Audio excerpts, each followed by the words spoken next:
Sayın milletvekilleri, gündem dışı konuşmaya Ulaştırma Bakanımız Sayın Binali Yıldırım cevap vereceklerdir. Buyurun Sayın Bakanım.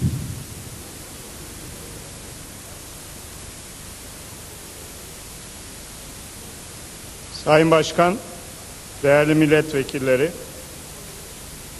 Erzurum milletvekilimiz Sayın Mustafa Ilıcalı'nın çalışmaları tamamlanmış olan Ulaştırma Ana Plan Stratejisi hakkındaki gündem dışı konuşmasıyla ilgili söz almış bulunuyorum.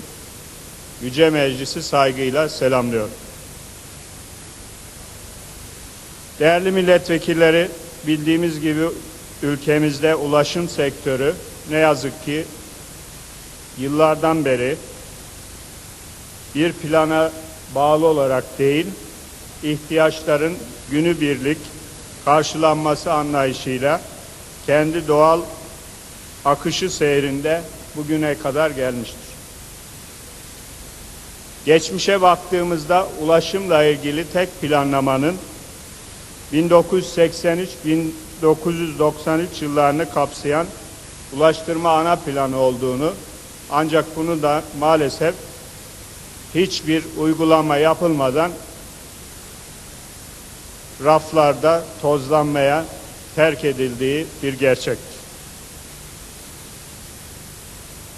Ülkede bir ulaşım ana planı olmayınca ulaşım türleri arasında bir entegrasyonun, bir birlikteliğin sağlanması da doğal olarak mümkün olmadı. Ve ulaşım modları birbirinden bağımsız olarak dengesiz bir şekilde gelişti.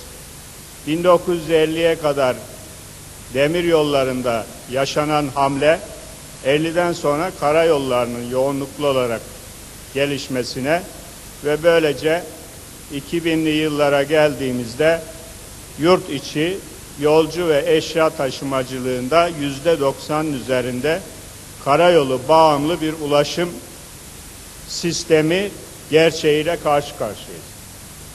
Bunun kötü sonuçları, olumsuz sonuçları bugün hepimizin hayatında görülmeye başlandı. Yılda Avrupa Birliği ortalamasının 6 katı trafik kazası, her yıl bir kasaba büyüklüğünde insanımızın hayatını kaybetmesi, 100-150 bin insanımızın yaralı ve sakat kalması ve milyarlarla ifade edilen bir kamu kaynağının yok olup gitmesi. Üstüne üstlük yolların 25 yıl gibi bir süreyle kullanılması, dayanması öngörülürken yıllar içindeki aşırı trafik yükü nedeniyle 2,5-3 yıl gibi bir sürede yolların tekrar yenilenme ihtiyacı doğmaktadır. İşte bu plansız gidiş, bu gelişigüzel ulaşım politikası, daha doğrusu politikasızlığı sürdürülebilir bir şey değildi.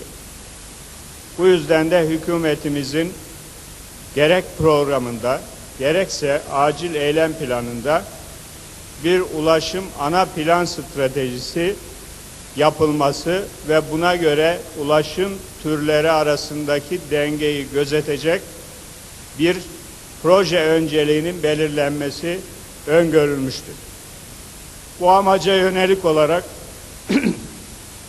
bakanlığımız çalışmalara başladı. 18 Aralık 2003 tarihinde İstanbul Teknik Üniversitesi'nin koordinatörlüğünde Yıldız Teknik Üniversitesi, Süleyman Demirel Üniversitesi ve Erzurum Atatürk Üniversitesi'nin değerli konuyla ilgili bilim adamlarının oluşturduğu bir çalışma grubuyla bu çalışmalara başladık.